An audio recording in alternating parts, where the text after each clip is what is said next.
evening and welcome, fellow babies. And we got a real special pub chat for you tonight. And we've got one of the best special guests you could ever ask for. So enough bullshit for me. You already know who the fuck we are, M2M. Who's our lovely guest tonight, buddy? Oh, good evening, M2M here. Really privileged and honored to have a special guest on tonight. He's a military guy who's actually on the ground in Ukraine as we speak. So he's agreed to spend time. It's very late where he is at the moment, something about 2 or 2:30, something like that. Very privileged to have on. He's going to give us an update of what's going on, and then what we'll do is we'll have a bit of a question and answer session. So if you've got any answers, maybe best thing perhaps tag Aimee. Would that be a sensible thing to do? If anybody's got any questions, we'll pick some out. We might not have time to go through all of them, but we'll do our very best. So. All I want to do is happy to introduce Operator Starsky. Operator Starsky, perhaps you could just introduce yourself and what is it you do and what you're doing, etc. Tell us a little bit about yourself. Hi, everyone. It's a big pleasure to be here today with you, or tonight. I'm a press officer of the Rapid Response Brigade of the National Guard of Ukraine, currently stationed here around Kiev, let's say. Yeah, it's a big pleasure for me. Excellent. Okay. Well, perhaps I haven't actually seen your latest video. I never got a chance to actually see it. So for those of you, it's going to be his link to his channel is going to be posted in the chat once in a while.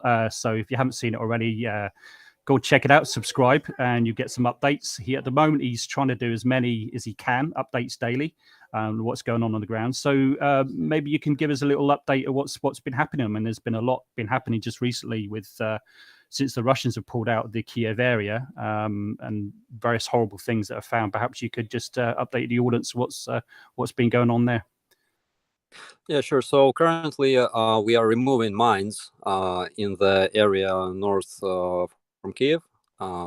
Cities like Bucha, cities like Irpin. Well, actually, those are like smaller towns, and of course Hostomel. Hostomel is a okay, let's call it city. A city where we took our combat the first day Russians have invaded Ukraine, and we were not expecting them to attempt to capture the airport. We've been expecting like missile strikes and artillery strikes, of course, but nothing like 35 helicopters with airborne troops on board. Yeah, so it was kind of interesting, but yeah, we managed to damage the runway, so they were not able to use the airport, and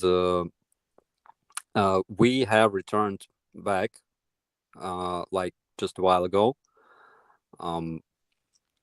Yeah, our base looks totally different now because it's full of crap, empty bottles of vodka. Literally, I'm not like, it's not like propaganda. It's all in my recent video, and yeah, and they left us a message on a wall: idiots, you gotta learn how to fight. Wow, that's rich. Yeah, and thank God we don't fight like that. And yes, so currently we are removing mines, IEDs, all kinds of shells, and explosive that were left in that area before locals can return back to their homes. It's going to take some time because like literally we have to check every single apartment, and those apartments are mostly looted, yeah, unfortunately, and I hope that locals will be able to return back soon. So yeah, that's around Kiev, and currently on the east, Russians are developing their attack. I know, well, we have like gossips and all that. On April 15th, they're going to have like full-scale mobilization in Russia, and we are preparing for that. Well, we will see. Absolutely. So, I mean, we heard on the media a few days ago when your troops started to move back into areas like Bucha and things like that. There was civilian bodies, quite a number of civilian bodies found, and it was reported that some of those had their hands tied behind their backs. Can you confirm whether that's the case? And did you see anything like that yourself? Yes, yes. We have found like up to 500 bodies as of I think 2 days ago. But today I've been reported that like 100 more bodies were found in other areas because there's a lot of villages, smaller villages that were also occupied by Russians, and of course, unfortunately, all of those people are civilians. And we've been to Bucha like 2 days ago. Well, we talk a lot about Bucha, but there's also a village of Matizhin where almost 200 bodies were found in a mass grave, and other smaller villages, Bogdanivka. Also, Borodyanka is a village that was almost turned into a like mini Mariupol. It was bombed really hard, and yeah, and we've been to that site where the mass grave was found in Bucha. We used satellites to locate that mass grave, and yeah, it looks like Russians used their trench machinery in order to dig that big trench and to just drop those bodies into the trench. Yeah, and they tried to hide them, like they buried them into the soil, expecting that those bodies will never be found, because they planned Bucha to turn into a Russian city. Probably they wanted to build some kind of like pavement or something, and just yeah, it's kind of hard because there's still a lot of body expecting to be excavated. Um, at the time that we've been there, we saw like 14 or 15 bodies already found in that grave, but a lot of them were still expected to be found. So yeah, it was kind of hard. Yeah, I'm sure. I mean, in terms of, and obviously that's very clear cut war crimes. I mean, in terms of it being investigated, I mean, is there any sign of any international cooperation wanted to investigate, or in the United Nations, or is it just Ukrainian police investigating these just at this moment in time, or how's that playing out? Well, yeah, currently there are, I think, representatives from the United Nations, as well as all kinds of journalists like Bellingcat, etc. And thing is that everything we found so far is documented. All kinds of evidence that we collect are they will be sent to the international military trial in Netherlands. And I think that soon we will also create some kind of website where anyone will be able to face all this, so that they will be able to read names, get all the data. Probably there will be pictures, of course, because we are not hiding anything, and we want people to see what Russians have done.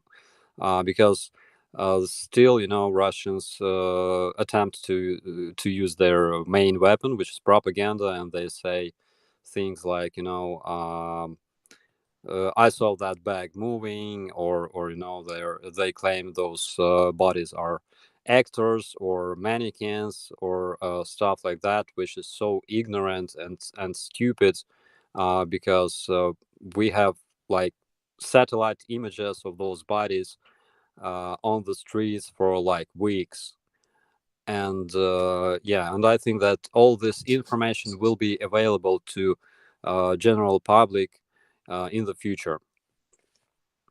Well, that's great. Yeah, so you're keeping everything as open as you possibly can. That's awesome.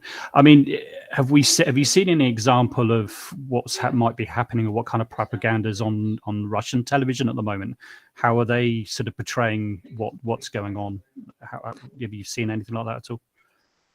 Yeah, well, they claim that I don't know. Nazis of the world united against their country, of course, and it doesn't matter whether it's, I don't know, Israel, United States, or Ukraine. We're all Nazis. It's just for your information. So if they're saying the Ukraine are Nazis, then all of Europe must be Nazis. So we're all Nazis, right? I mean, that's crazy. Yeah, exactly. Yeah, it's bonkers, right? Exactly. That's crazy. There was a great question from Missy Starsky, one of your followers. She's very much a big fan. I'd love to know how people are mentally handling all the horrible images and things they're hearing about. It's got to be crazy tough to live in the Ukraine right now. Mm. Yeah, I guess so. Well, it was kind of harder, like a couple of weeks ago, for example, here in Kiev. Because I spent most of my time like in this area, and it was kind of hard because people had to sleep in the shelters, and we had those frequent air alarms every day and every night, good question because I'm a military and we have like a bit different mentality. For example, like a couple of days ago, we've been to our base in Hostomel with CBS News journalists, and they were looking at all those ruins. They were shocked because there were a lot of civilian buildings surrounding our base. With signs of fire and destruction, and there was this school right next to our base that was shelled, and they were shocked, of course, and they asked like what's our what's our feelings. And the thing is that most of us have been deployed to the east, where we have this ongoing war since 2014, and we got used to seeing all this. So yes, actually it was a good question because I gotta ask some of my friends how they managed to stay conscious. But on the other hand, I think that some of civilians have some kind of, I don't know, wine hidden at their apartment, and so they can handle all this. Yeah. Well, it seems like you're a pretty tough bunch from that part of the world anyway. So just changing the subject slightly there. As we know, we've heard the city of Mariupol has been somewhat surrounded for quite a number of weeks now. And it's been pretty much a target for Russian forces pretty much from the start. So what have you got any information that's coming out of Mariupol at the moment? Are they still resisting, or what's the latest on that one? Yes, well, my information is that Mariupol is defended by a let's say small regiment of the National Guard of Ukraine, and they are controlling the center of this city that is surrounded by Russians, and Russians control like suburban area mostly, but the city is still controlled by our forces. The situation is kind of hard and complicated, but we are doing everything we can to bring our support and bring create those evacuation corridors for the citizens. The thing is that Russians always block those corridors, and all those supply convoys that are being sent to cities like Mariupol, they are often being robbed by Russian army. Because they lack supplies as well, because we disintegrate their supplies and their logistics.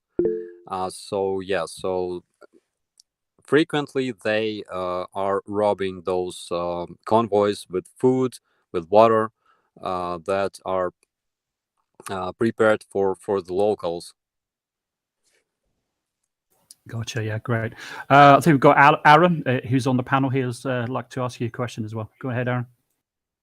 Yeah, so Russia, they're really fighting a war of morale from what I've seen. You know, on the one hand, they're being the bad guys, the jerks, they're killing civilians, committing war atrocities. On the other, they're trying to sell lies, whether they're trying to sell them Ukrainian, Russians, or national.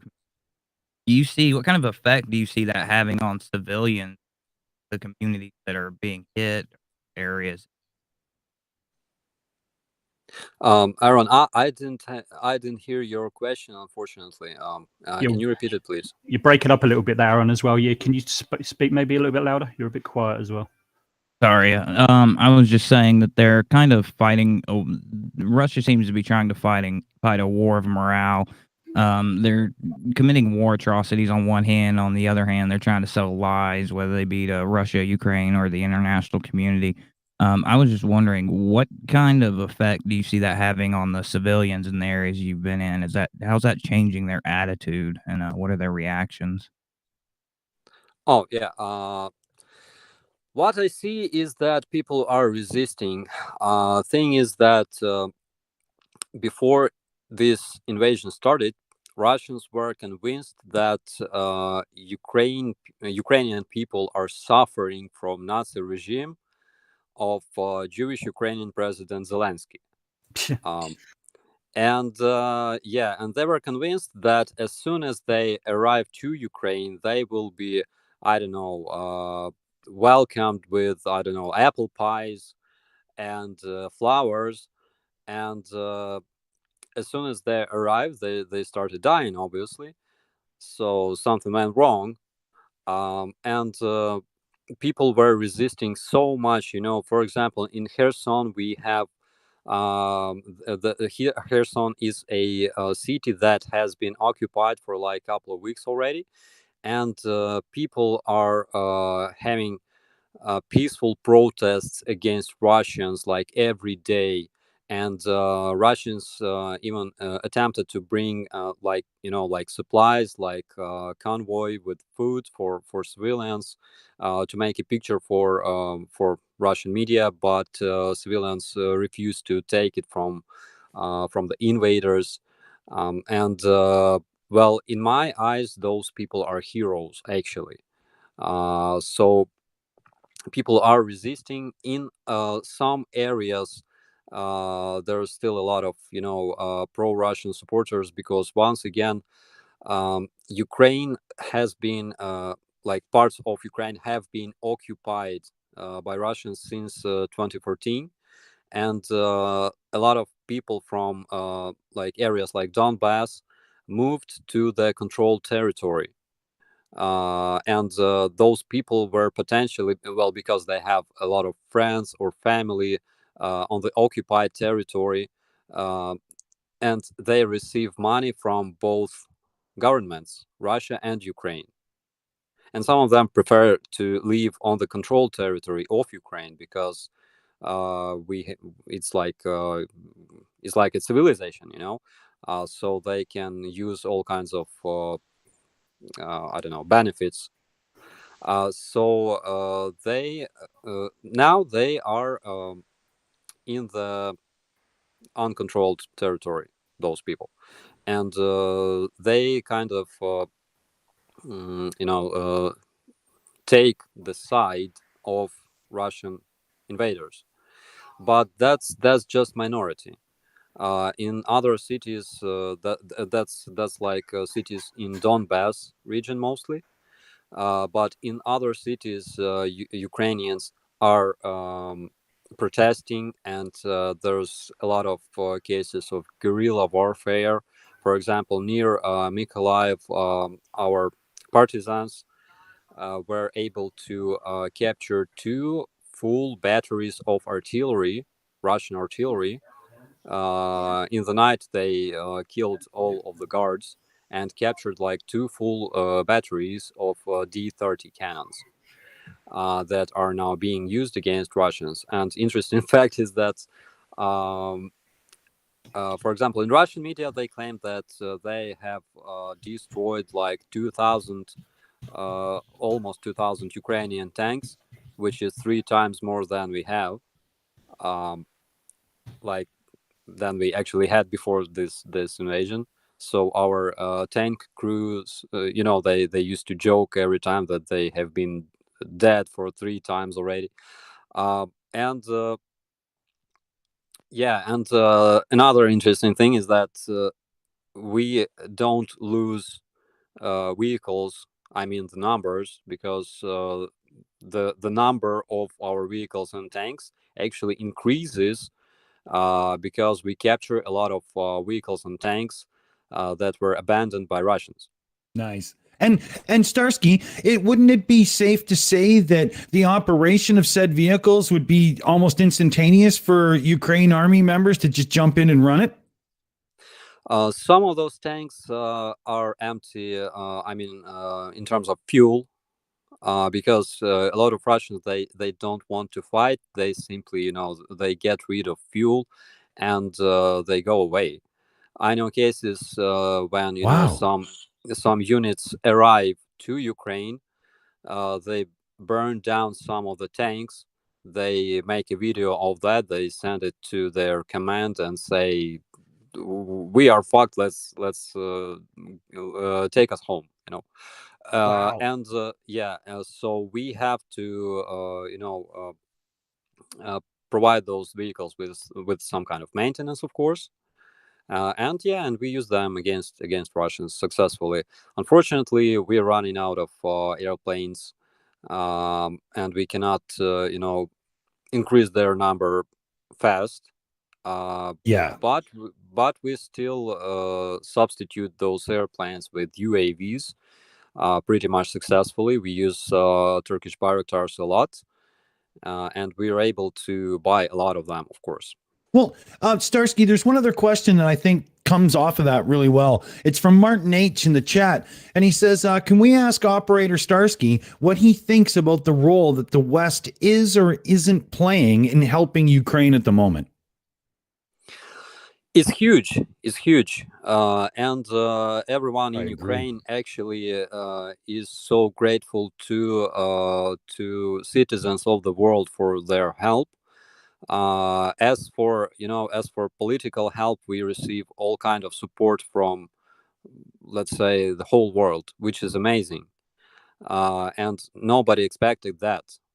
Along that line, Starsky, would it be fair for us to say that this is the first conflict where the public can get in and support in a simple way because of like crowdfunding and the internet and stuff? Like, it's really changed things, hasn't it? Yeah, absolutely. And of course, we have to mention the International Legion that is currently fighting for Ukraine, and there's a lot of people actually.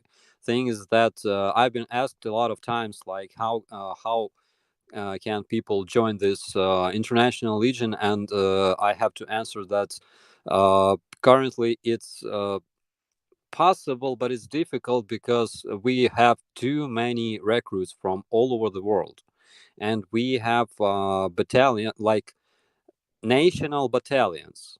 Like we have battalions of Canadians, battalions of Brazilians, units based by citizenship. Let's call it this way. Right. So it's amazing.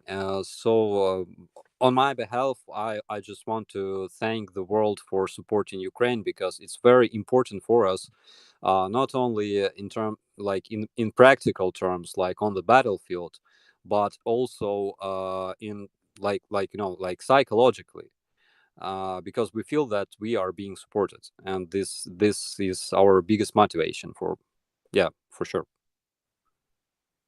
Cool. Aimee, did you want to get in with a few there? Did you have a few lined up for us? Yes, I did actually. Thank you. I appreciate that. I do have one from Robsky. He says, can we ask Starsky how he got his name? He says he doesn't think it's a Ukrainian name. Anything to do with Starsky and Hutch, which was a TV show in the U.S. Also, the Bayraktar song is amazing. And also, how is his dog? That's a lot to go on, but yeah, there you go. Okay, so Starsky is the usual last name excuse in me, sorry. Ukraine. Okay, it is like very common last name.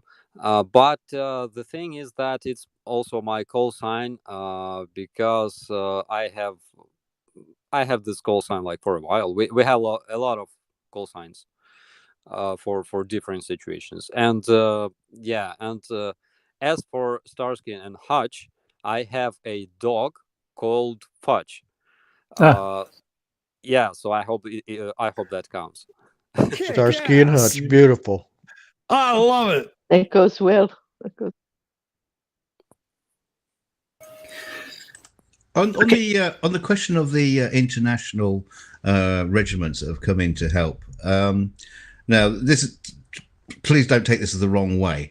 Do you think a lot of the international volunteers that have come to help are not necessarily concerned about Ukraine, but more concerned about possible Russian expansion into Europe? So by holding off Russia and Ukraine, they're kind of like protecting themselves and their own homelands. Yeah, sure. I think that well, here in Ukraine, every Ukrainian soldier understands that we are not only fighting for a future of Ukraine, we are also fighting for future of Europe, and this is important to understand because, for example, at the beginning of this war, we like not the war, the invasion, because the war started 8 years ago. We were asking for a no-fly zone over Ukraine, and I must say that we all understand that by providing Ukraine with air-to-air missiles and surface-to-air missiles and other anti-air measures, NATO partially created this no-fly zone. So we must understand that, and of course we must understand that NATO is not going to officially fight for Ukraine because we're not members of NATO. It's very clear for every Ukrainian citizen, for everybody, and we understand that if Ukraine falls, that Europe will be invaded next. So yeah. Well, I suppose on a good, on a comedic side to it, now that all the McDonald's have closed down in Russia, we have actually instigated a no-fly zone. No. I thank you all. Thing is that in Russia they have a big problems with things like sugar, things like paper, because the prices increased like 2 times for prices for simple things, and there's a lot of videos online available about their citizens fighting for sugar in supermarkets. So I've seen the fighting for sugar, which quite astonishes me because I mean I know you say it's a very simple product, but I can't see myself that being the first thing I'd be worried about. How many bags of sugar do I go through in a year? Not very many, but surprisingly, no worries with toilet paper like we had with the COVID situation. Well, Yeah, that was actually. That was something I kind of wanted to ask about, is because I know in Europe during World War II, a huge factor was rationing and controlling supplies to make sure that especially the soldiers got what they needed to keep functioning. Are there systems going into place for that yet, or are most of the supplies, aside from the sugar and a few essentials, still flowing properly? You mean in Ukraine? Correct. And I was just wondering if we were seeing the same thing again, where they were having to control rationing on the essentials to make sure, because the big thing is, yeah, civilians need them, but the soldiers need them more. And it's harder to get them to soldiers, so you have to make a concerted effort to get them there. I was just wondering if there are official systems set up for that yet. Oh yeah, I understand. We had some good laugh like a couple of weeks ago when the planting season started. You know, the planting season when you plant wheat. You know, in the fields. How you call it in English? Yeah, that's right. Planting corn and wheat. Yeah. So despite there's war, we're planting the seeds. And a lot of soldiers that are now fighting, but there's like, you know, they have education in agriculture. They are actually being brought to their homes in order to help planting. Yeah. And it's kind of a source for numerous jokes here in Ukraine. Yeah, we like currently we don't have anything like you know, deficit for like food in major cities. That's as far as I know. For example, like a couple of days ago, we even managed to order sushi here in Kiev. Which is crazy. But it's cool. So I just want to get a sense of. I mean, obviously, as we know, the NATO allies are given supplies of anti-tank missiles and anti-air missiles, etc., and things like that. I mean, what's the biggest thing that the Ukrainian forces are really screaming out for? Is you know, in terms of the most urgent needs at this moment in time? And there's obviously been a cry out from your president for tanks and things like that. So, I mean, what's the biggest shortage, you know, your forces really need at this moment in time, do you think? More dead Russians. More dead Russians, yeah, that would help. Yeah. Dead Russians would be helpful. Yeah. Yeah, we need air to air. I mean anti-air measures like missiles, like those Patriot systems that NATO has. Yeah. And as for the dead Russians, we have plenty of them. There's that's where your sushi came from. Yeah, we have a lot of them. We have a lot of them in the fields. We have like the fattest dogs in Ukraine. I mean, stray dogs. Yeah. Yeah, they're huge. Wow. Because of that. Wow. There's a good question in the chat here. Has Operator Starsky actually found any Russian ration packs that were not years past their use-by date? It's from Robsky. Some of the packs found are supposedly like 10 years out of date. Yeah, actually, a couple of days ago, we met those guys from CBS News, and we gave them this ration pack.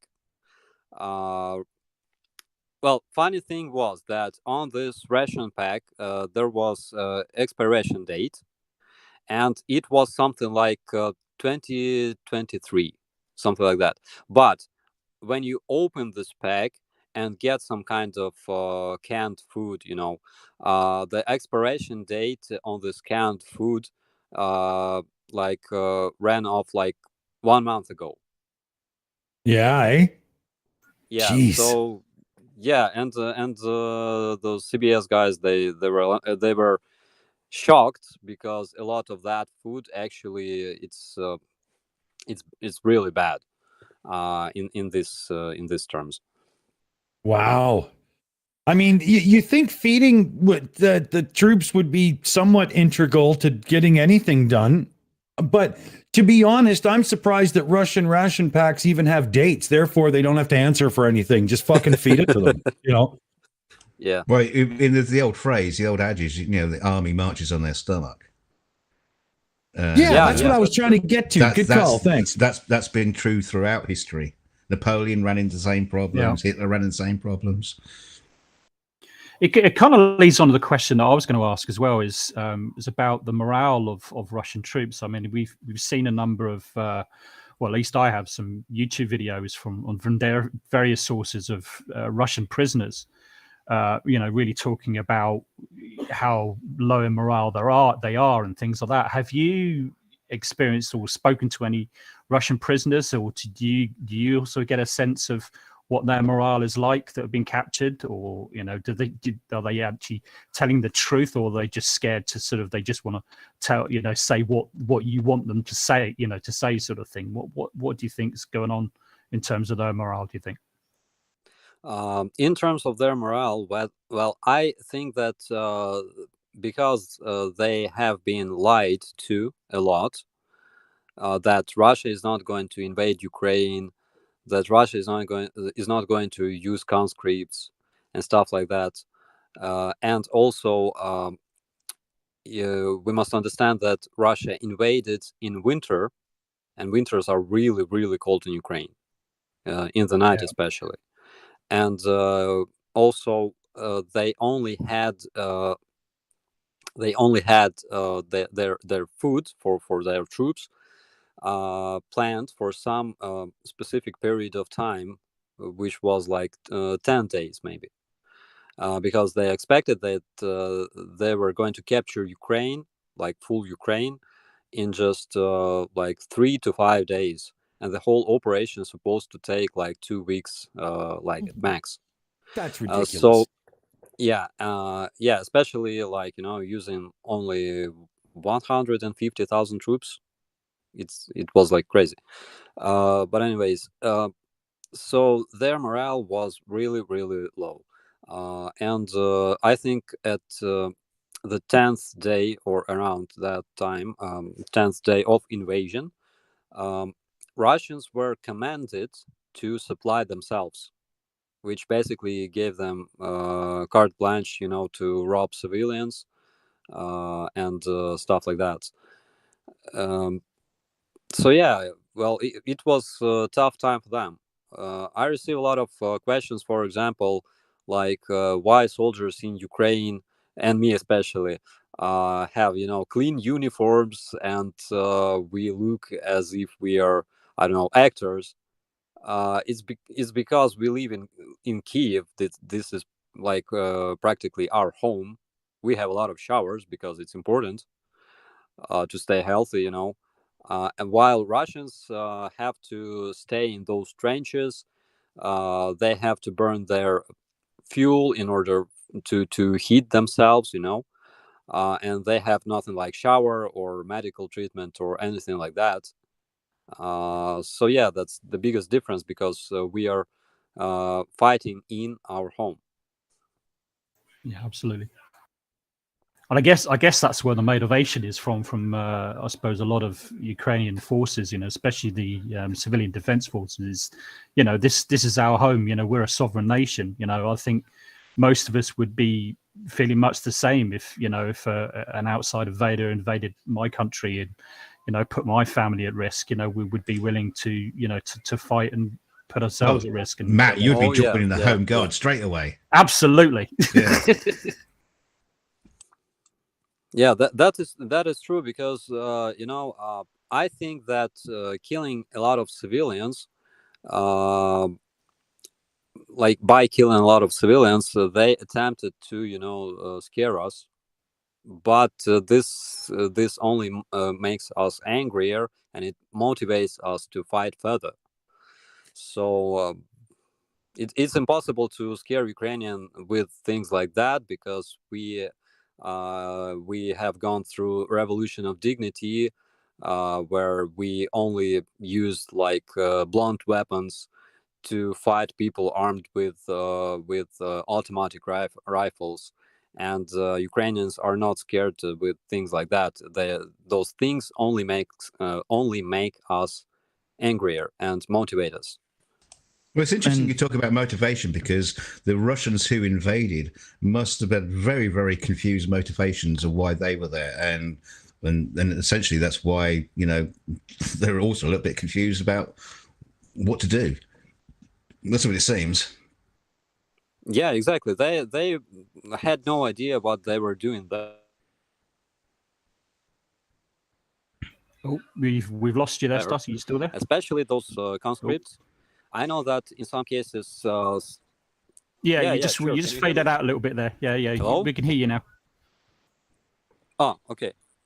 Okay, so yeah, they were confused, and I know that, in some cases, they were kind of I don't know how you call it. They signed contracts like a couple of days before invasion,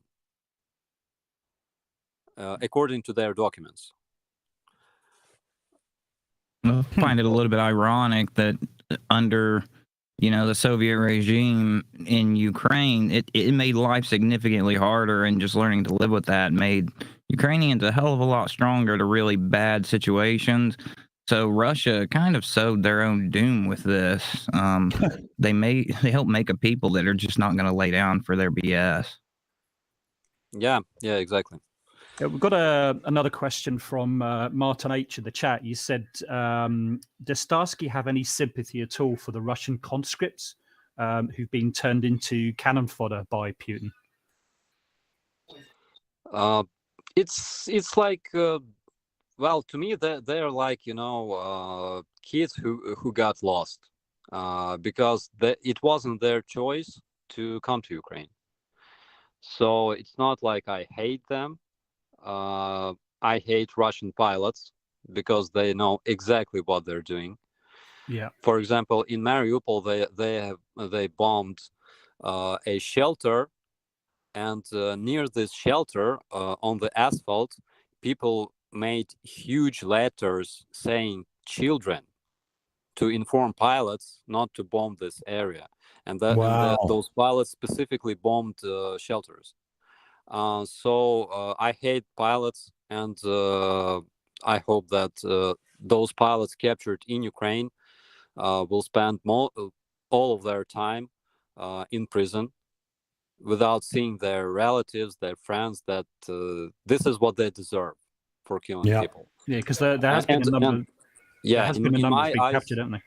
Yeah, in my eyes, they deserve a lot more, of course, but we're not trying to, you know, we're not trying to be judges, and we're not trying to kill prisoners because it will turn us into Russians. Well, that was one thing I was going to ask you about, because without giving too much away, it must be pretty hard trying to fight off the Russians while at the same time having to provide logistics for handling prisoners of war, because you must have a large amount of prisoners of war. Yeah, we do. We keep them in like different places, let's call it like that. But we have all kinds of you know, conditions to keep them, and they receive like everything they need, like medical treatment, of course, food. They can call their parents, and well, they're probably getting better food than they were when they were fighting. Yeah, getting sushi every night. Well, some of them do. I think that those guys who gave up and brought their tanks to Ukrainian side and received protection from Ukraine, they can allow themselves have sushi like until the rest of their life. And also, I've heard slight reports of Russian soldiers swapping sides. Is this true? This is true. We have Russian Liberation Battalion here in Ukraine. Wow. Where they learn how to use modern weapons, modern tactics. What does that say about Putin's leadership, for the love of God? Right. Exactly. Yeah. I haven't heard of that at all. Yeah, it's funny thing, you know, because during these 8 years of war,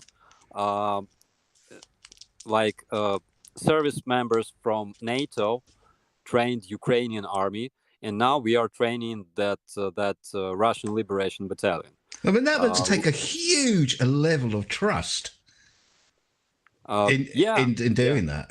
because how But do I you know bet it's they're not hard to tell. double agents? You know.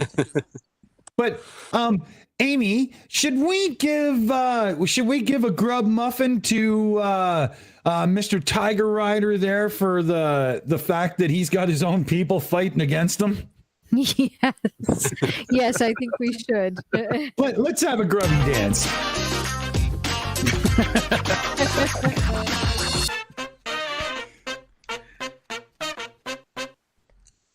That's for you, Putin. Okay. Okay. And for the pilots, too. Here's an interesting question. Here's an interesting question. Now, we kind of know that if Ukrainian soldiers can't push into Russia, they can't go into Russian soil, because if they did, then Putin would just go nuclear on them. But could the Russian Liberation Army move on to Russian soil? Because essentially they're Russians. Could they push back into Russia itself without retaliation from Putin? Papers, please. I don't know. I don't know. It was just a sudden thought. Yeah, good question. Well, I don't think that they have enough force. But again, I think that Russians must wake up and understand that in their country, again, it's Russian country. Despite the fact that there are enemies, they should decide about their future. Not us, not Ukrainians, them. It's their choice. So they need to make a choice whether they want to live in, Soviet Union 0.20, and whether they want to live without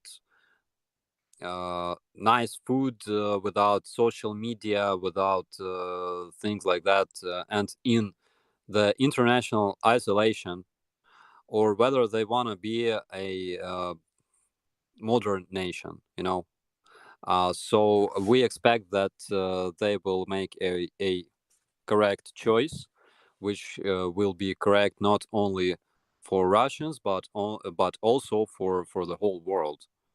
Well, the thing is, even if they wanted to choose, they don't really have a choice. You can choose A, Putin, B, death. I mean, that's pretty much the choice they get. Or an internment or something. They don't really have much choice. What do you think will give them the impetus, or what strategy do you think the Russian people would have to essentially would be a regime change in Russia? Yeah, what could they do? We've had almost the same situation in 2013. When we had that corrupted president Yanukovych, who wanted to join Russian trade union and stuff, and of course we had to fight for democracy, for our rights, for our future, and in case Ukrainians did that, I think anybody can do that.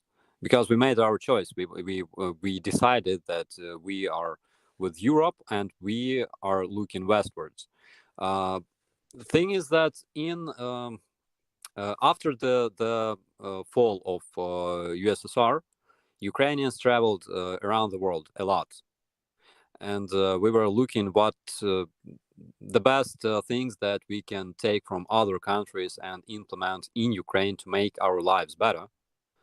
While Russians were still brainwashed.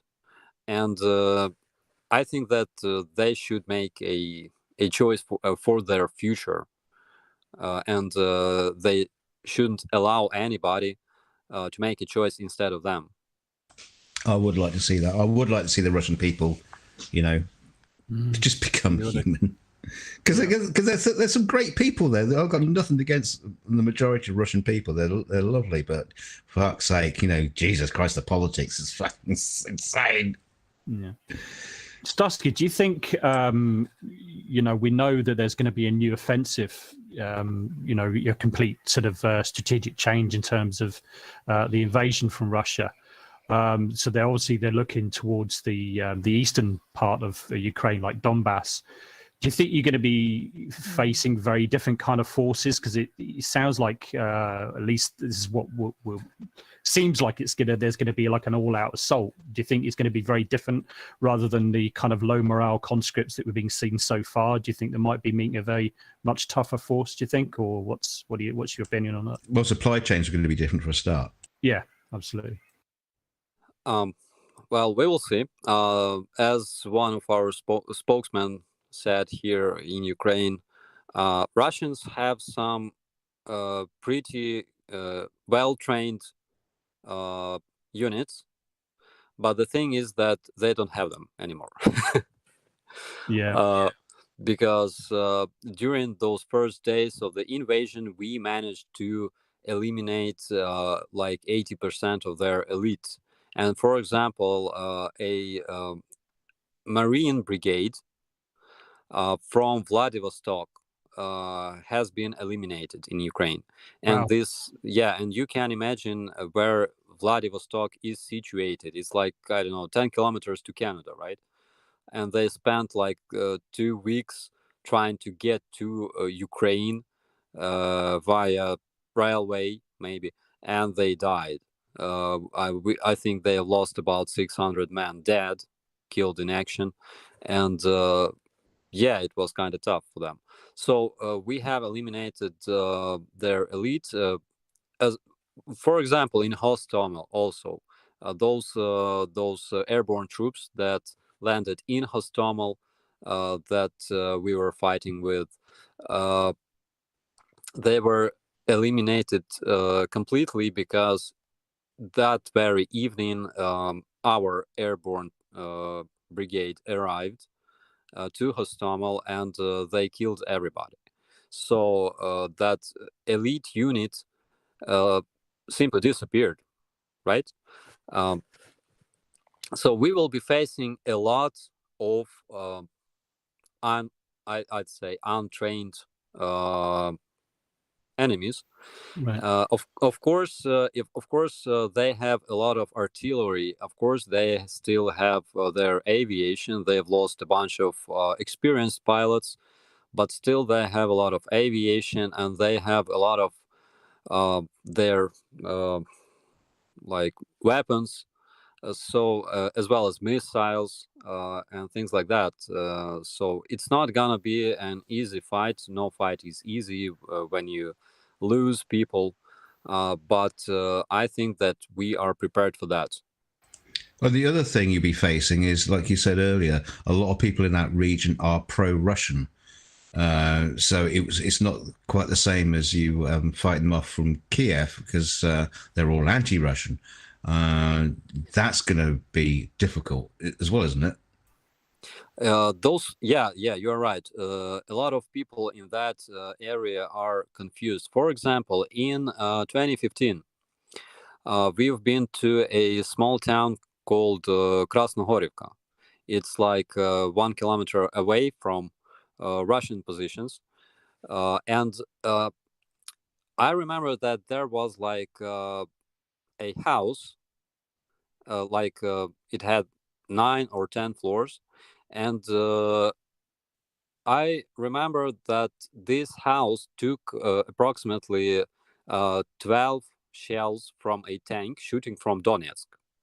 Okay, and I was looking through that hole in the wall, and I saw I think Kirovsky region of Donetsk, that Kirovsky district city block. Okay.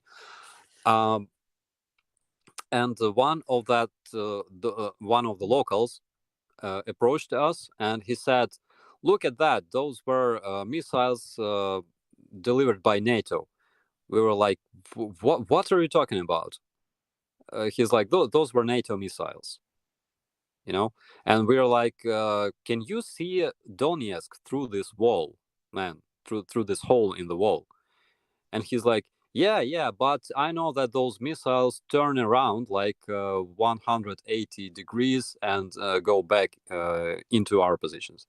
And I'm like, that's serious. I'm not joking. So a lot of them have a lot of soup in their heads because they had a lot of this propaganda for years. And Donetsk region always had it was always a source for for example, thugs. We call them titushkas in Ukraine. The thugs that were killing people on Maidan during the Revolution of Dignity, and nowadays all of them are fighting against us. So yeah, those people are confused, and I think the people that went through this brainwashing by Russian propaganda, I think it's not enough to just convince them with facts. I think that in the future they will need some kind of rehab, maybe, because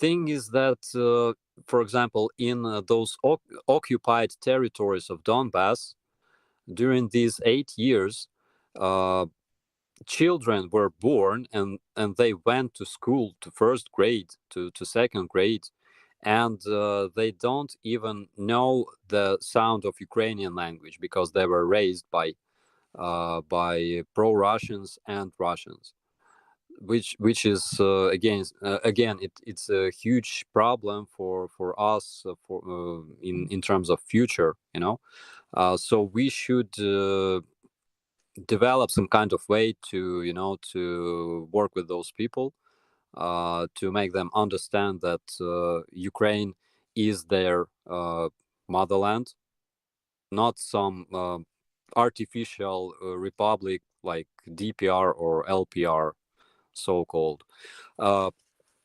Yeah, so that's one of our tasks for the future.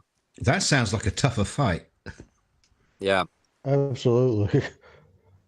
Well, we certainly know where all the flat earthers are in the Ukraine then. We got a question in from Mr. E-Man. Does Operator Starsky expect that the 20 Bushmaster armored vehicles currently on their way from Australia will have an impact? Any impact? An impact, yeah. Yeah. I guess that question could be expanded too into, are countries doing enough sending equipment, or is finances a better way to go? That's a tough one, right? And the first thing you got to do with those Australian vehicles is turn them the right way up. Yeah, good question, because sometimes it's better to send vehicles, because sometimes there are things that you cannot buy in Ukraine. For example, night vision devices. And already you cannot buy them in countries like Poland, like our neighboring countries, like Poland, like Slovakia, because everything they've had in their military stores, it's now in Ukraine.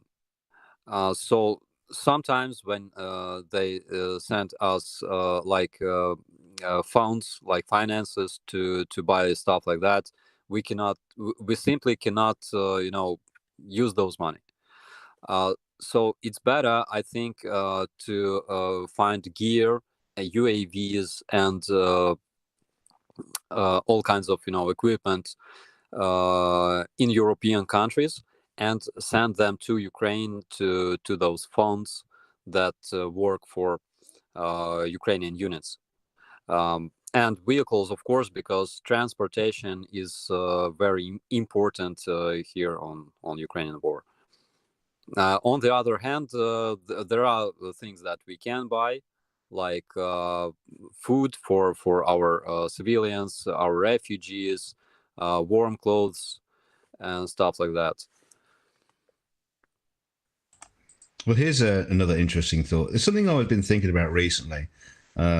During World War II, when the war was extending on, and especially like with aircraft and vehicles like jeeps, and people were actually able to resupply aircraft fairly quickly because they could be built in small factories all around the country. You even had like carpenters building mosquitoes. or even people who used to make fucking what do you call them, caskets and for funeral directors. They were building mosquitoes in their workshops. Now, today, with today's technology, you can't build an aircraft quickly. They take a long time to make, and they cost millions.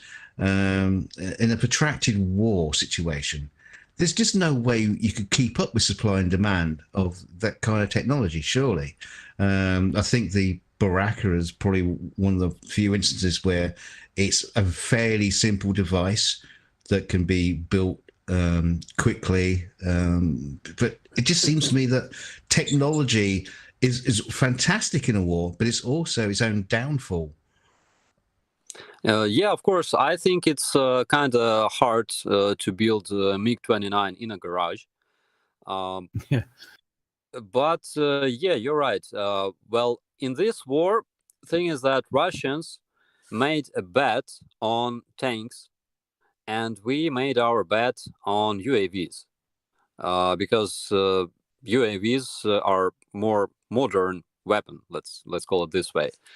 And of course, aviation is important, but aviation doesn't capture cities.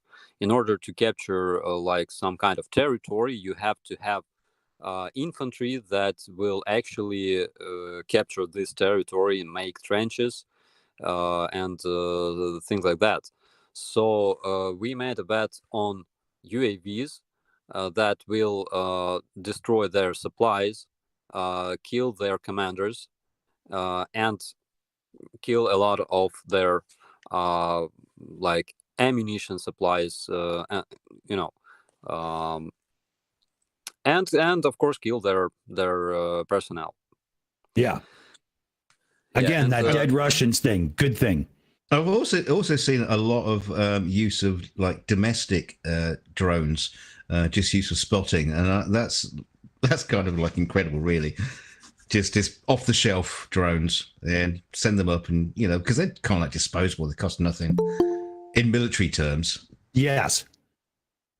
Yeah. In the military terms, it costs nothing, but of course for Ukrainians, because our salary is not that high yet. They cost some money, and we are not using just any any UAV. We prefer to use things that have infrared vision, to be able to use them in the night, to spot enemies like better, and those things are quite expensive, and you cannot find them in many stores in Ukraine, so we have to order them abroad and bring them to Ukraine. But yeah, on the other hand, we are using them a lot since 2014 to coordinate our artillery and to conduct reconnaissance in the area. So I buy a lot of my stuff from China because you get free delivery. It's really good. Try it. Yeah, try Alibaba. As for the Chinese drones, we've had this information about the DJI drones. That if in case you are using their drone here in Ukraine, and you kind of use their software, and if they know that those drones are used by Ukrainian side, launched from controlled Ukrainian territory, let's say, so those drones have some kind of limits, and also positions of the operators of those drones can be reported to Russian side. So we had a lot of cases when our reconnaissance groups, armed with DJI drones made in China, arrived to the scene, and they launched their drone, and exactly like in 2 or 3 minutes, they received some shells. Holy shit. Jesus. Holy. Yeah, We should so- do an introduction here. Starsky, Clapperjack here just joined, and he's a friend of the channel, been around lots, and he was living in Belarus and just got over to Poland before everything started off and whatnot. He's joined us a few times to talk about things. And Clapperjack, this is Operator Starsky, and he's right there in the thick of it. Полянitsa. Polonita. I knew that was coming. My Ukrainian is pretty shit, but yes, I am from Belarus. Nice to meet you. Nice to meet you, my friend. Yeah, I've come on a couple of times back in 2020 when Belarus had problems. Yeah. And kind of kept telling what was happening and then left. And now we have this. Yeah. And I have a question for you, my friend. Do you know a song written by Ukrainian band Parody? I think it's called White and Red in Belarusian. No, I don't think so. No. Okay, those were my friends, and they're very famous here in Ukraine. So they made their song in support of Belarusian people during the days of those protests. Yeah, and we tried to disseminate this song as much as we could because it's real nice. You gotta Google that. Parody. I think it's белая, червоная и белая. I can't Google that. I can't spell it. I got you. I found it. Autocorrect won't help either. Not this time. Oh God, no. Oh no. Clapperjack, you've been obviously listening for a little while there before you joined us there. Have you got any questions for Operator Starsky yourself, or? No, I pretty much know everything. I mean, I read all the channels in Russian, in Polish, in Ukrainian, in Belarusian. I see it all like constantly. Yeah. Definitely got a thing for language, this guy. Holy. Yeah. Are you still in Poland, Clapperjack? Oh no, I'm not leaving anywhere. All right. No. Yeah. I was gonna say, There's actually a pretty interesting thing that come up.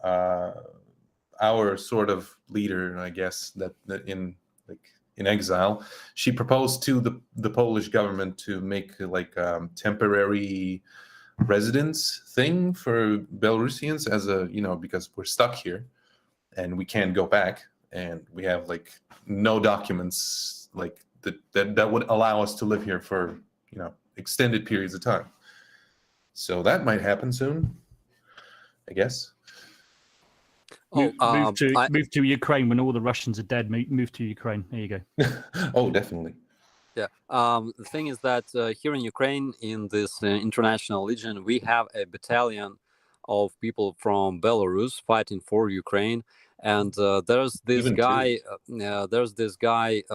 I think his last name is Ivanov.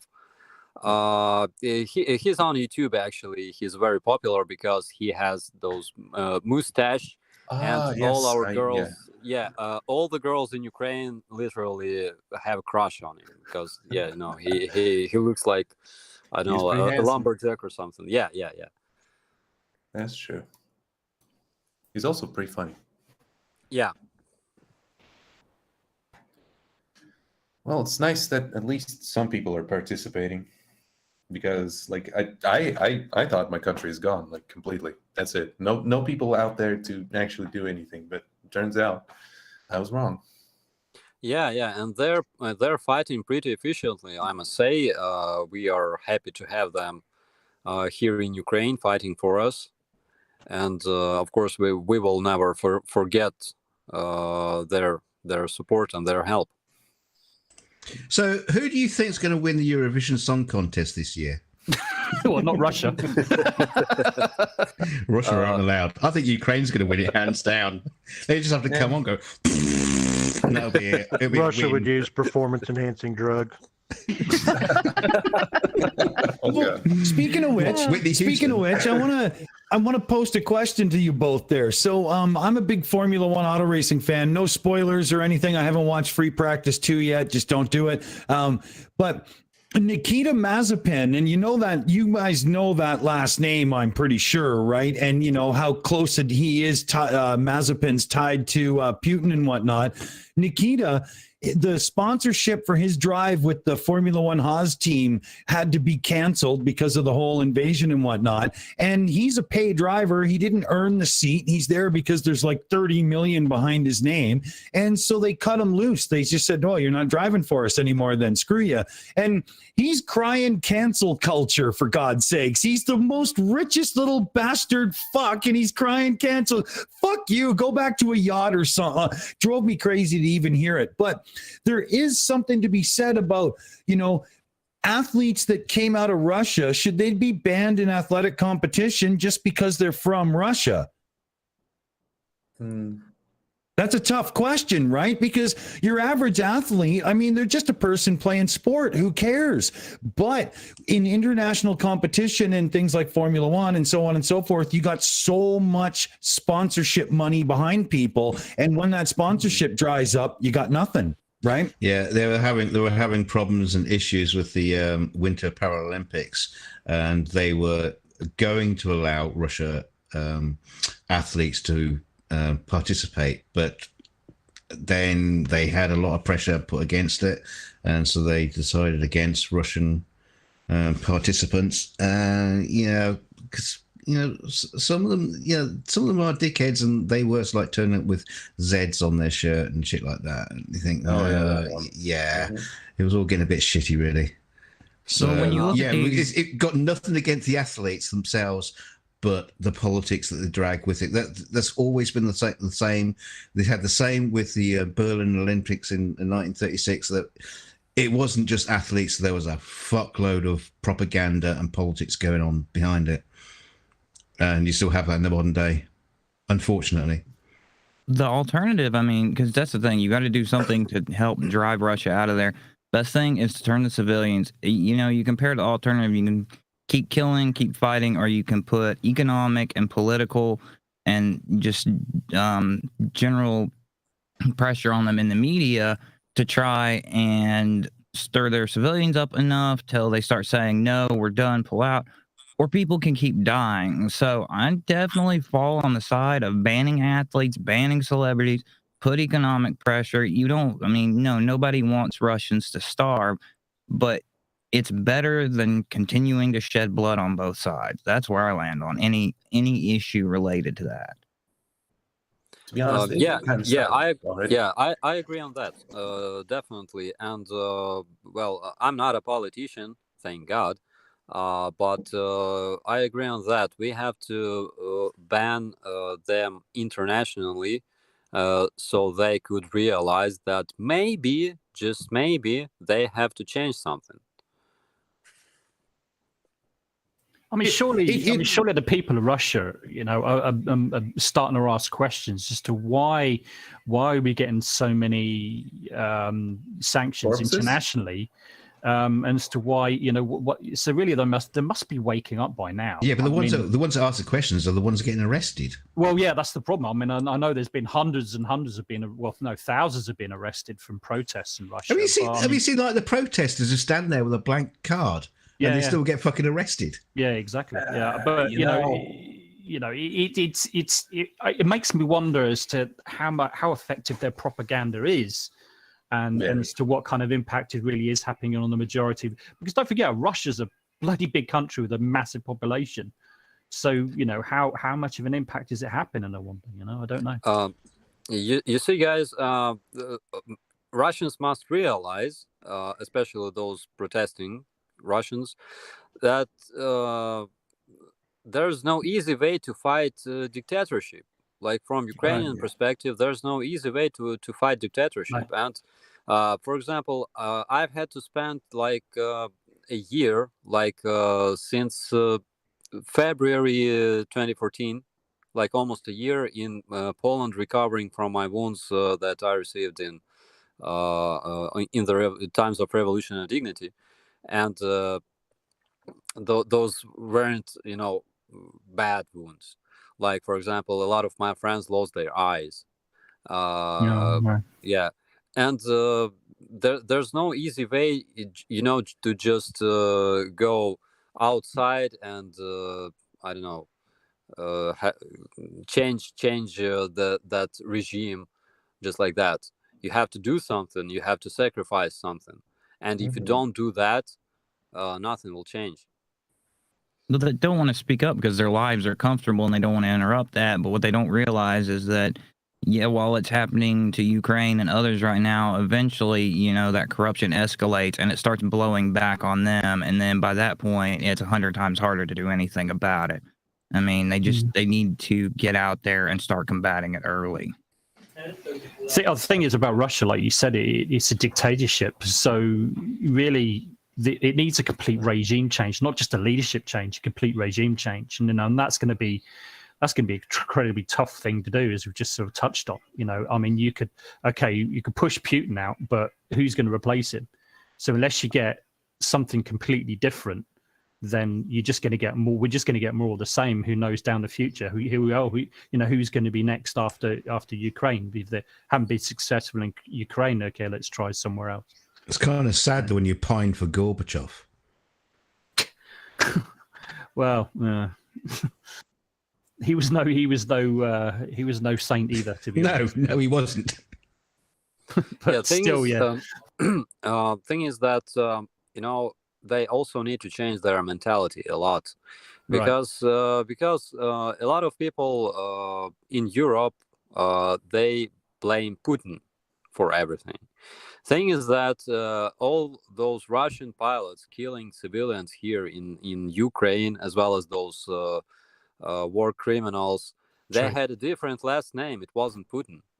And they got used to live in poverty. Unfortunately, they don't want to change anything. Like 2/3 of Russians use pit toilets, and it's okay to them.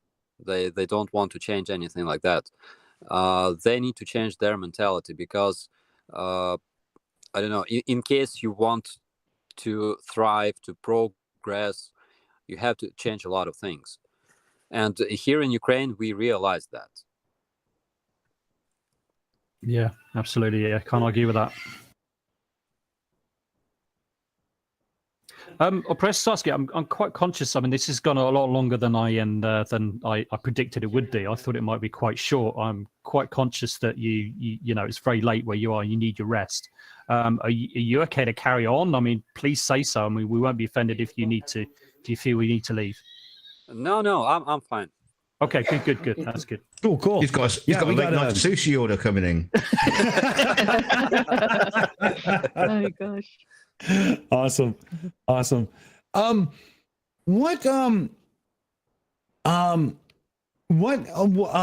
What would you say, Starsky, is some of the most common things you're hearing that's just total misinformation garbage?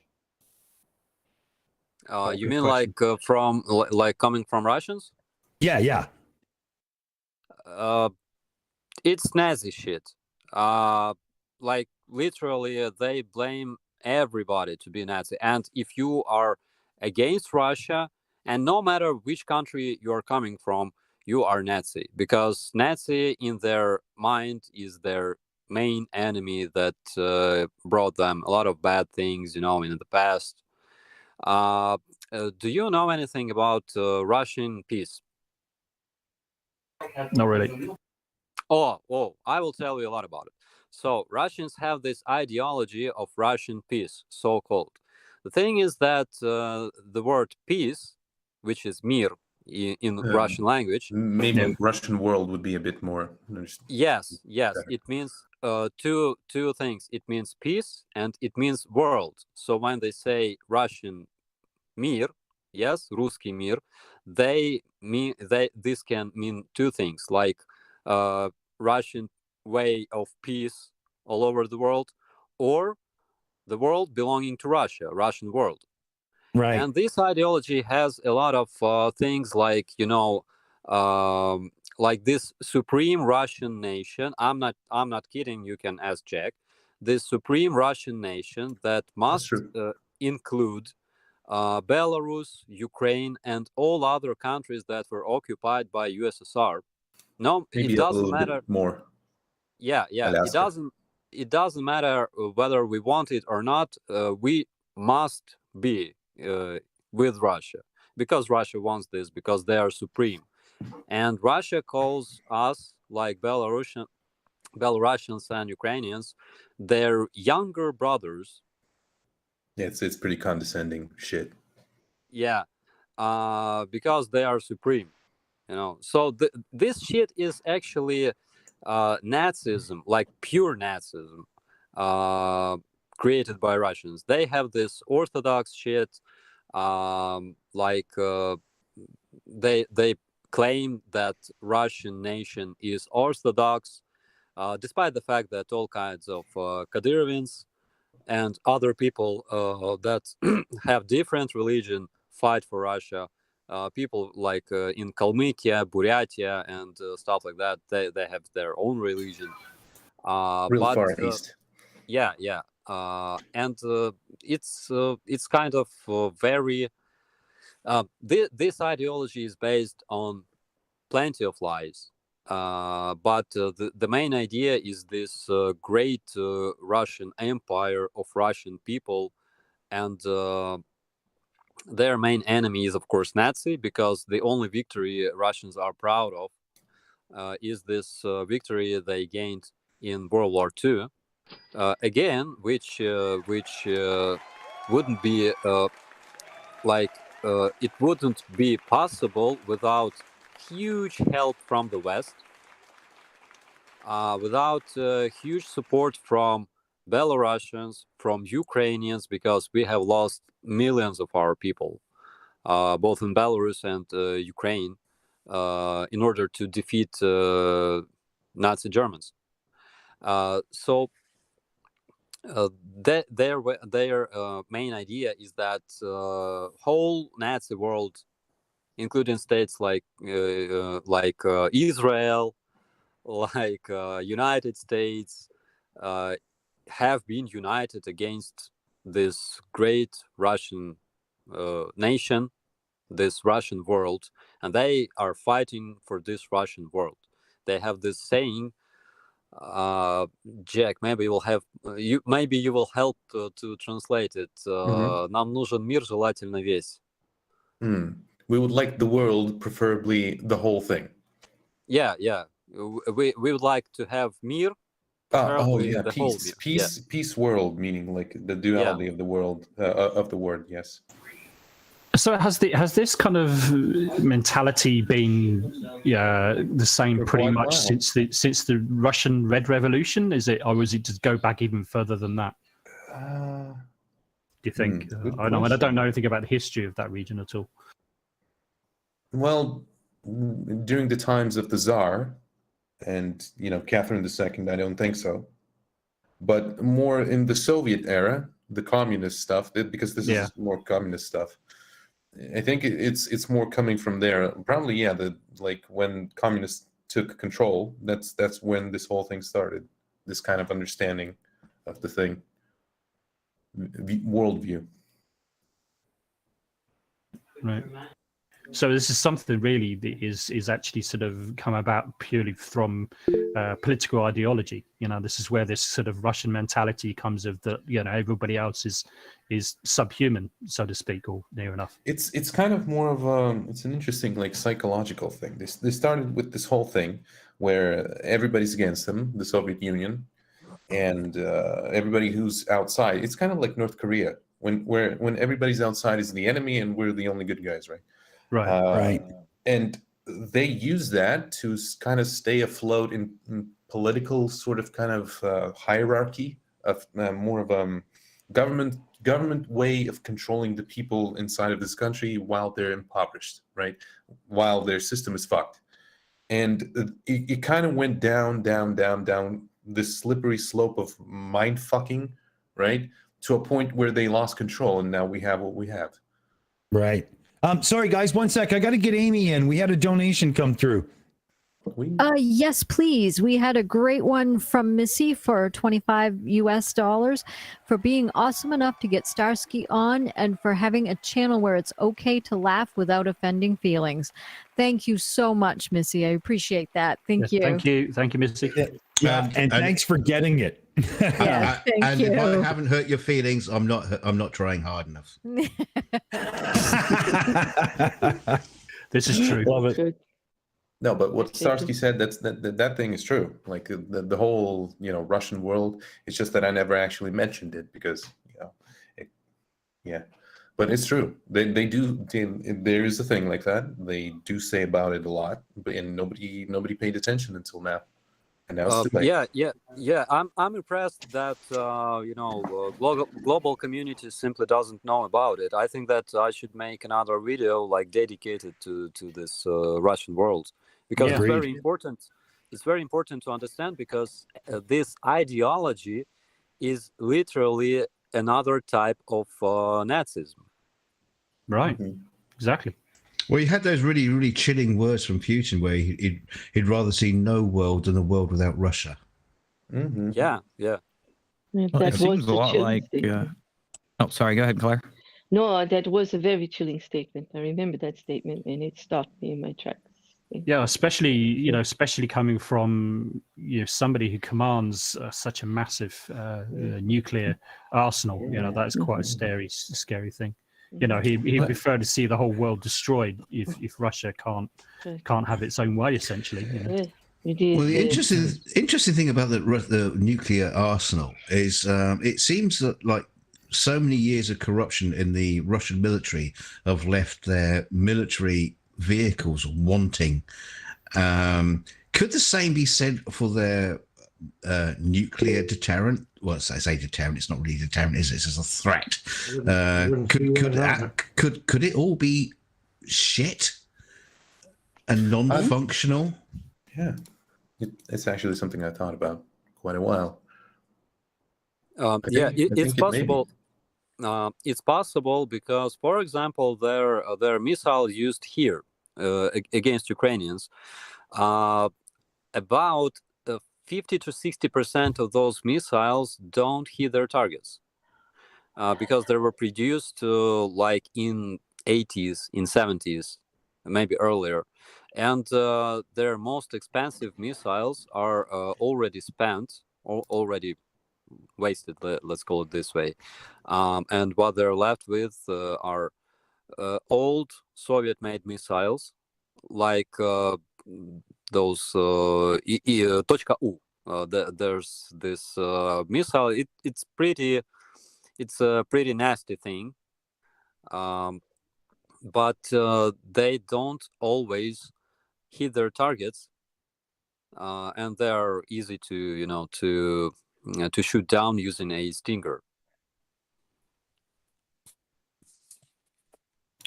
Isn't it true? Like I think I've read somewhere that ICBMs, like the real big things, and probably smaller too, they need to have their I think nuclear core or something, or the payload changed. There's something like that they need maintenance. That's what I read. That's what I understood from what I read.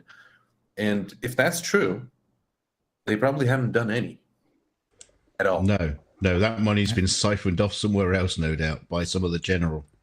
Absolutely. So, yeah, Mark Beister actually just made comment on that in the chat. They require a lot of maintenance due to corrosion. Anything produces radiation causes degradation of its container, so it requires replacement or shifting and everything. So who knows what they're doing there? I'm pretty doubtful that they did any kind of maintenance on those rockets. They just stole. And if they at least try to launch those, I think they're going to just bust inside of the silo. Yeah, I was going to say, I wouldn't be at all surprised if a lot of this shit just blew up, as soon as they hit the button. Ooh, imagine the misfire, though. Ooh. Oh, shit. The rocket Can you imagine fly. Russian... There's already rockets flying from the other side. Oh, fuck. Okay, guys, so there's this thing. Putin cannot launch those missiles himself. This is the decision made by a bunch of people. so you shouldn't be afraid of that. But he can do that. It's possible, I think. It's possible to force those people to take this decision. So I mean, it's not like you can say no to the man yeah. without being, That's the one thing that makes me always question kind of the nuclear alternative with Putin is he could give a crap about Russia. He is absolutely self-serving, and he just uses it as a tactic. And we've seen it in other nations, like you said, in Korea, it's Juche. We've seen it we saw it post 9/11 here in America, not to as great a degree, but a kind of more a subtle method of creating paranoia and fear in the population. And you use that to get things through. They actually restrict their freedoms to a great degree. So it sounds like he's just selling this line to stir up paranoia in the Russian people and keep them at a point where they're not going to do anything because he is the lesser evil, when in reality, he's the only evil. Yeah.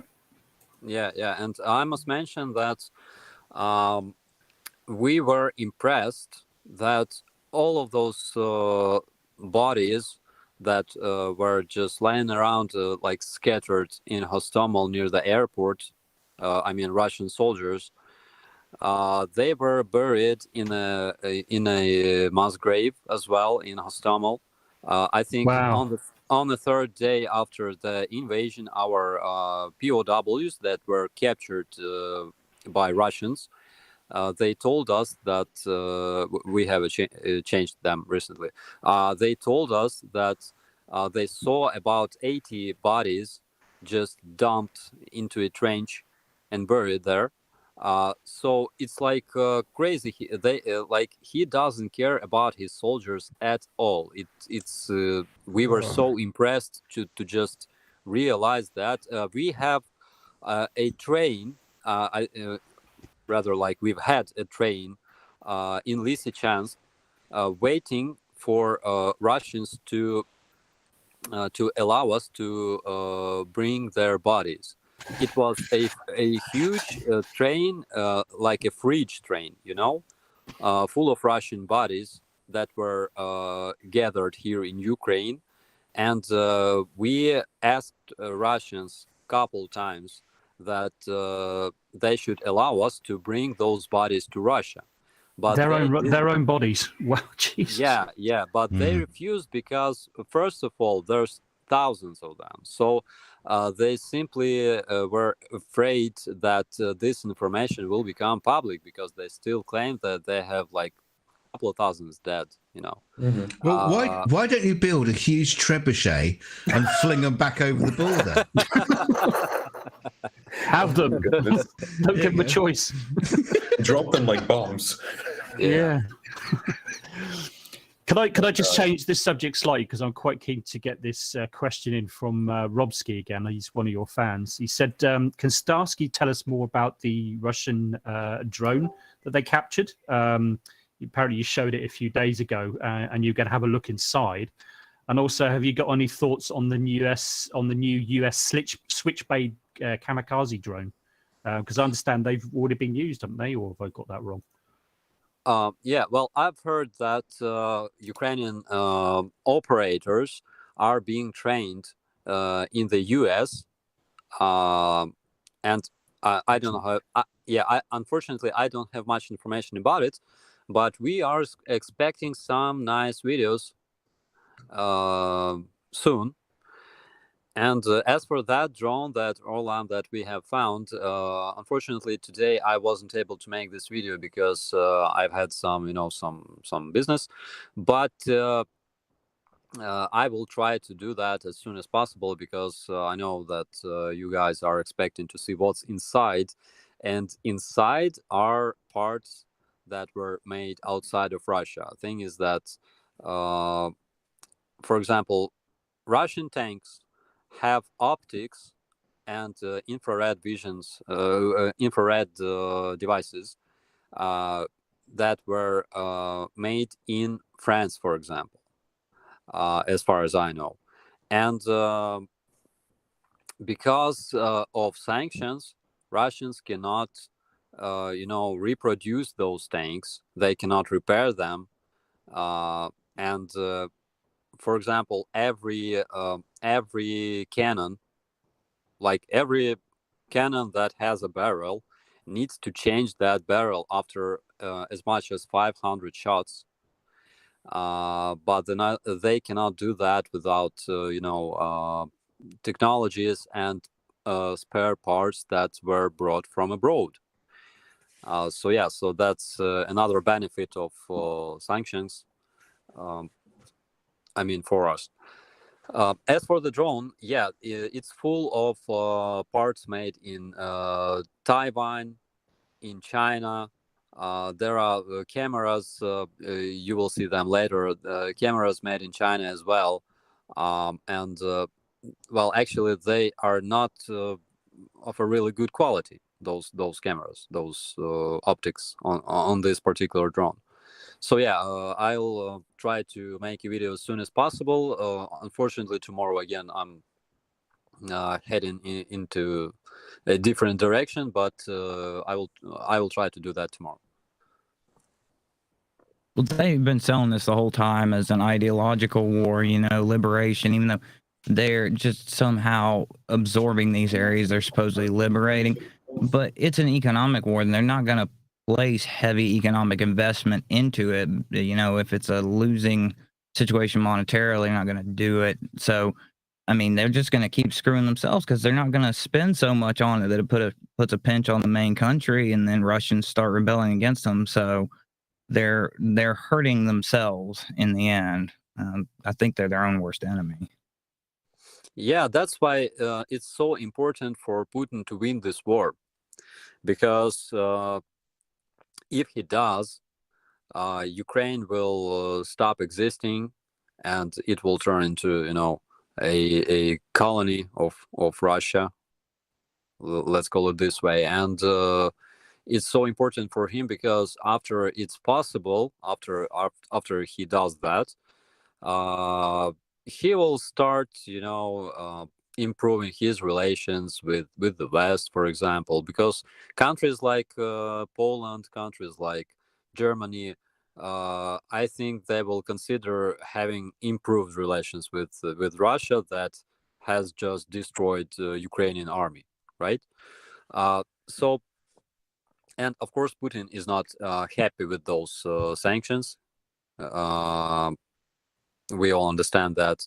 That's why it's so important for him to finish this, to win this war, which he can't, because he lacks funds. He lacks important parts for his weapons, for his tanks, and I must say that all those airplanes that they have lost, like more than 100 airplanes during this month of invasion, he cannot repair them, and he cannot build new airplanes because they cannot buy parts from other countries.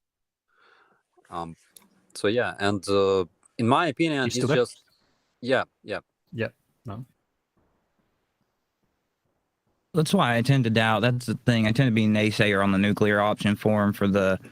I know he would do it under certain conditions, but I disagree on the conditions most people are afraid of, because he wants Ukraine to get supplies through, especially oil, and he's depending on the fact that fossil fuel resources are getting lower and lower in a lot of countries. He's not going to deploy nukes in Ukraine if he can help it, because that automatically makes it harder to get oil through. You've got an area that's been irradiated and you've got a pipeline through it. Good luck, maintaining that pipeline. But yeah, I think he's going to try to invade. He hopes it settles down, and in 10 to 20 years, with the threat of them on the border of certain countries in Europe, and with people so dependent upon him for oil that they'll just, forgive and forget and move on and start buying. I think that's his ultimate end goal. Yeah, Aaron, Putin didn't mind his soldiers digging trenches in the Chernobyl area and getting fucking irradiated. Yep. Well, oh no, That's pretty I don't think I don't think he has any concern for the people. I think it's the pipeline itself, because people don't realize how much maintenance pipelines require, and if you get a breach in one, you lose a ton of oil, a ton of a resource. So he's going to want areas that he can get people into easily without, having to deploy team after team because they're getting sick and getting yanked out or dying because of radiation. I think it's an engineering and economic decision over any ideological one as to whether he's going to deploy the nuclear option, even on a small scale. There was an interesting story related to that Chernobyl area. Thing is that my fellow National Guardsmen were defending Chernobyl plant, and as soon as Russians attacked, they had some firefight in the fight in that area, and in the end, those guys National Guards, they ran out of ammo, and Russians brought their tanks, aimed them at the station, and offered our guys to surrender. So they surrendered, but the thing is that those guys, the Russians that were fighting against them, they weren't really, as big assholes as the other ones, and they even let them have their phones so we could contact them until probably March 9th. We had connection with them, so they could call us, call their families, and they told us that they are okay. So I'd say that not all of the Russians are, of course, bastards. There are some conscious and sober people that know how to treat, prisoners and stuff like that. Again, it's very different from area to area. It's different from unit to unit. We have a lot of evidence that Russians are commanded to specifically destroy shelters, to specifically shoot civilians, and stuff like that. So it's kind of different everywhere. For example, in Hostomel, we had a memorial dedicated to our fallen comrades on the territory of our base, and we expected that the invaders would destroy this memorial, but it was okay. It had some damage because there were a lot of artillery shelling in the area. But this memorial was intact almost completely. Some minor damage was received, but I bet they didn't lay fucking flowers. Let's say they didn't throw away the flowers that we laid to this memorial because they were still there. Well, that's a good start. Yeah, so this means that even Russians, because they are militaries, they respect such things, Our barracks, it was completely different picture. It was like, this guy sleeps here, then he gets up, he takes his meal, then he goes like 2 meters away to take a shit. They lived like pigs. We were so shocked with our guys just to see the way they lived, and they made those funny messages on the walls, like team meat. Team meat, yeah, saw that. Yeah, team meat. Meat like meat, not like meeting, but meat. So they were obviously calling themselves a meat. Yeah. So quite literally in the video that you actually showed it, they literally just shit everywhere in the barracks. and they pissed everywhere, didn't they? They didn't even bother to use the toilet Nasty. to go outside Yeah, or anything yeah. like that. It was just it, and the place was absolutely trashed, wasn't it? I mean, the place was just wrecked. Sounds like my house. Yeah. Classic. We had a good one there from Bo Nielsen. Can we ask about the sending of Tomahawk coastal defense missiles? I guess that they'd be used to deal with the Black Sea Fleet in a less than defensive way, and then in brackets, not that I mind. Because there was some discussions about that, I think, at one time, wasn't there, Starsky, about those missiles being brought to Ukraine? Yeah. I think that it's a good weapon against the Russian fleet because it's still a big threat for cities like Odessa. They kind of attempted to disembark around Odessa, but they failed because we have some good defense in that area. But still, the fleet is a big threat, and it's a threat in terms not only related to capturing cities.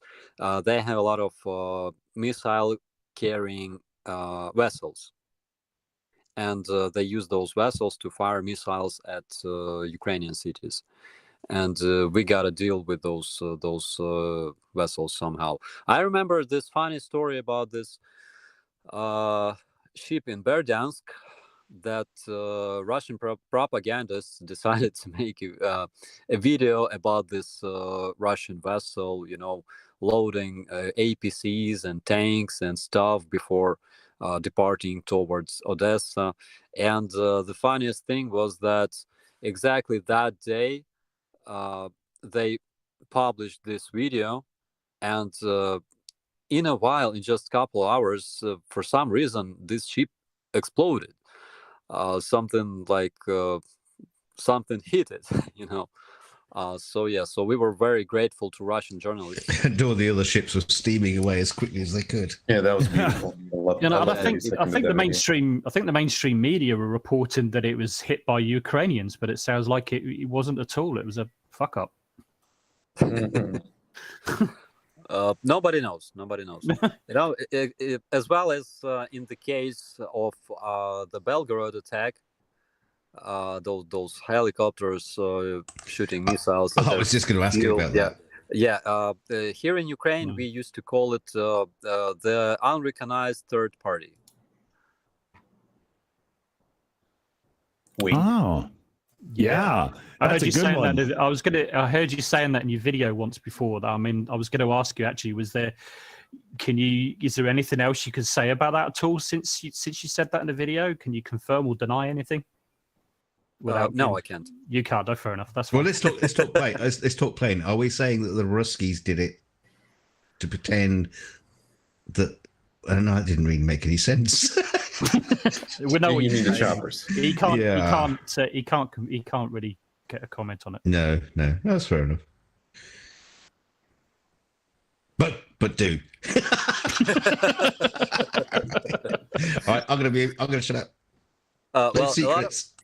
A lot of things on this war make absolutely no sense. So yeah, that's Do you think there's going to be loads and loads of films and books about this war afterwards? Because there seems to be there's lots of information in amongst it all that can't be shared. But at some point, I mean, we've been watching on the History Channel, documentaries about World War II for the last 70 years. Do you think we're going to have the same about the Ukraine war in the future? That there's going to be lots of stories that come out that we published in books and memoirs and movies.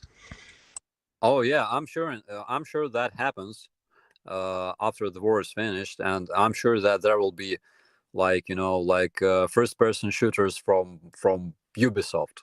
Oh yeah, there'll be great games. Who's going to play? Who's going to play you in the Hollywood movie? I have no idea. Maybe a Vin Diesel. No. Bruce Willis is my favorite one. Yeah. Oh no, he's retiring. He's retiring. He's got brain damage. Yeah. Well, in this case, I hope It's probably perfect. Nobody plays me. There's this bald dude. How it's called? The one from Brothers. That Johnny Sins, yeah, but he plays in another kinds of movies. So Gilbert Gottfried.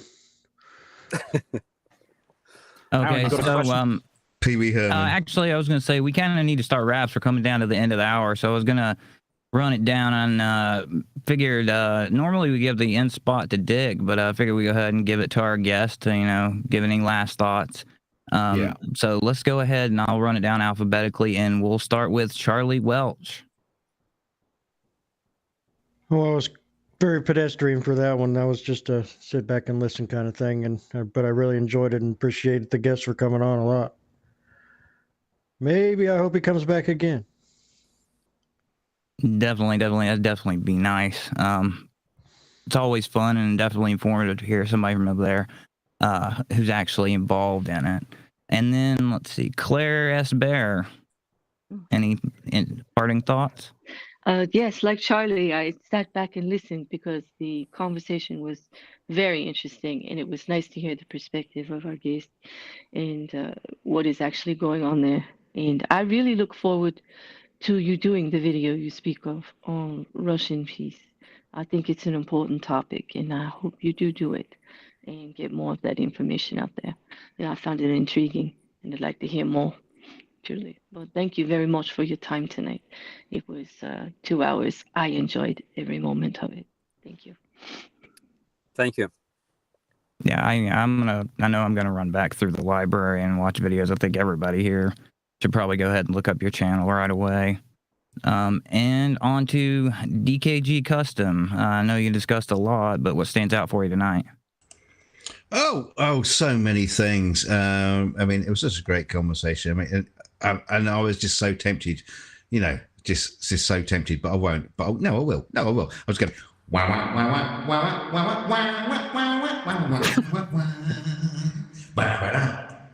I won't do that. So glad you didn't. I mean, obviously, Starsky, what a fantastic conversation, great insight, and fucking hell, man, what a life you're living at the minute. I mean, when I say that, I don't mean it's not thug's life. You're living just in the worst situation you can possibly be, and I'm proud to have spoken to you. I'm proud to know you.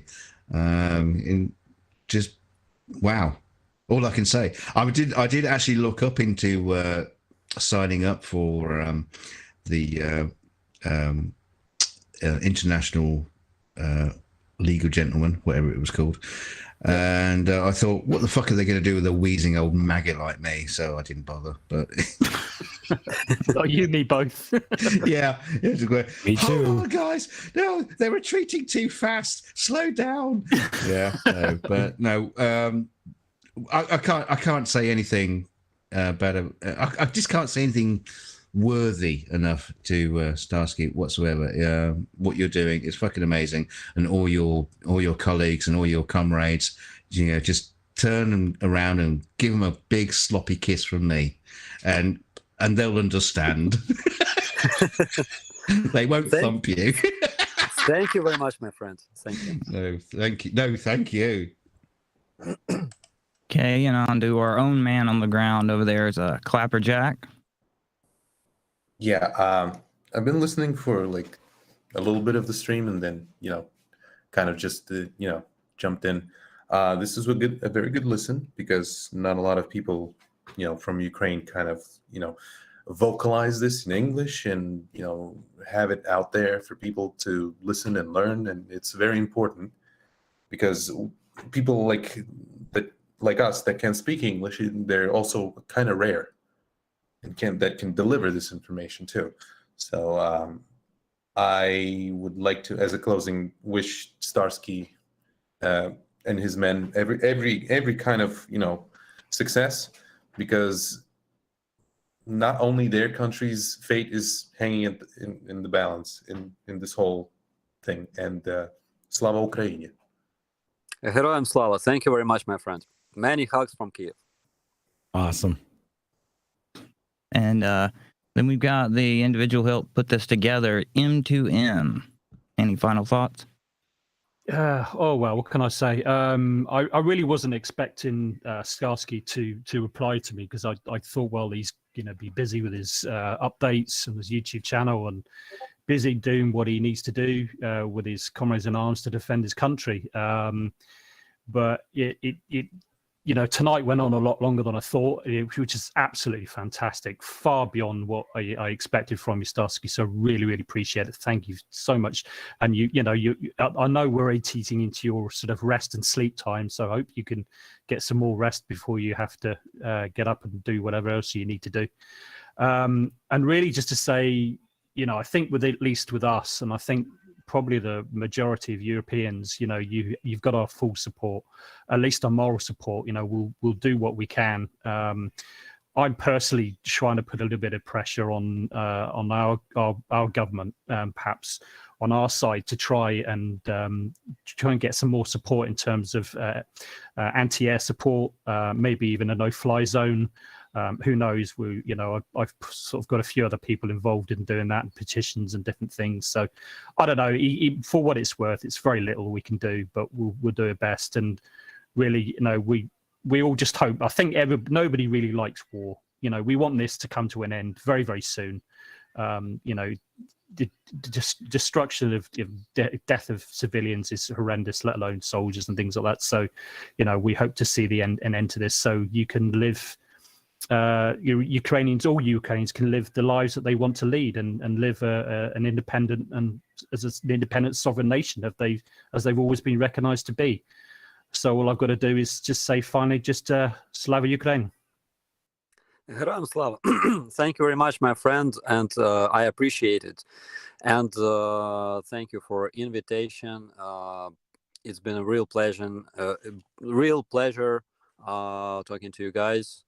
And my big thanks to the audience. Thank you for your questions, and I hope that we will have another session sometime. Yes, can't absolutely. wait to have you back. We'll be talking to you very soon, Starsky. Absolutely. I hope so. Oh yeah, Thank you very we'll have much. you back.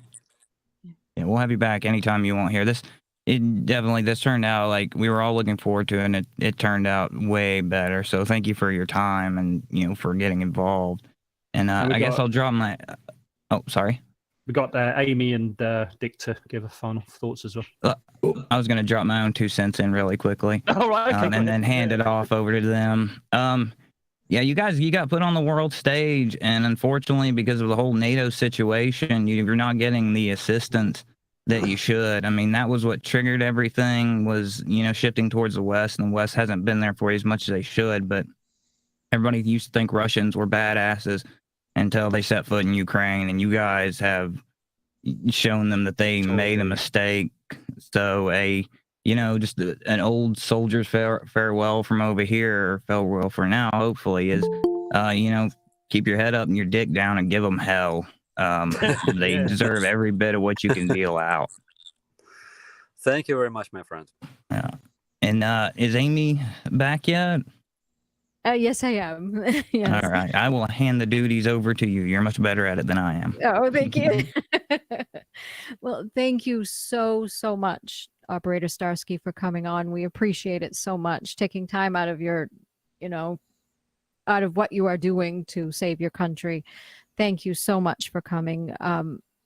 You and your countrymen's bravery is it just leaves me speechless. I've seen lots of videos and everything on it, and it's just been absolutely incredible.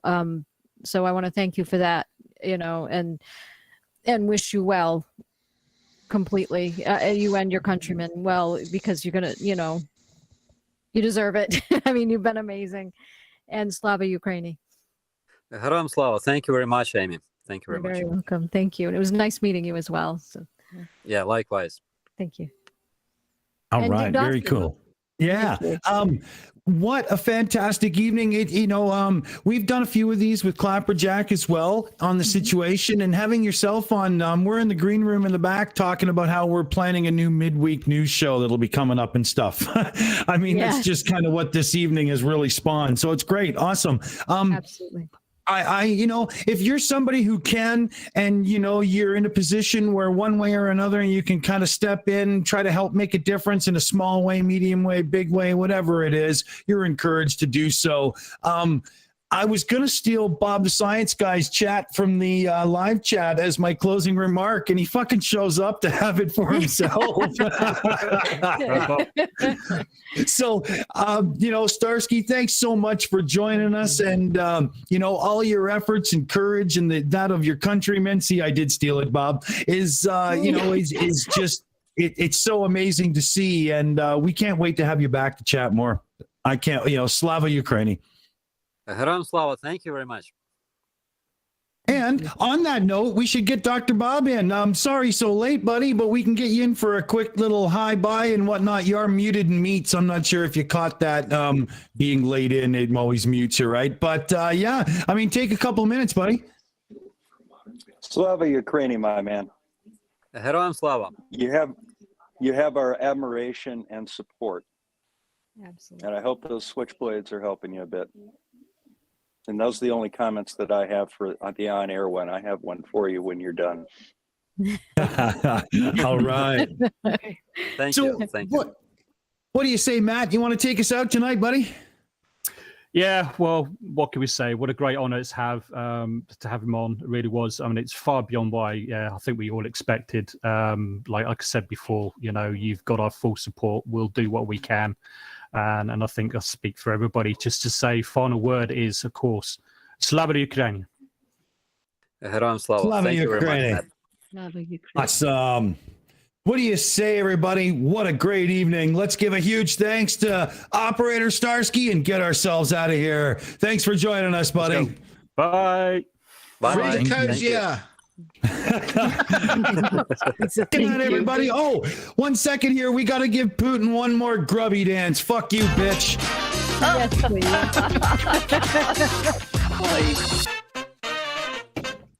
Peer in your grub muffin. Exactly. And those are for the pilots, too. Suck my grub muffin, you fucking puke. We're out of here. Good night, everybody.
still here? It's over. Go home.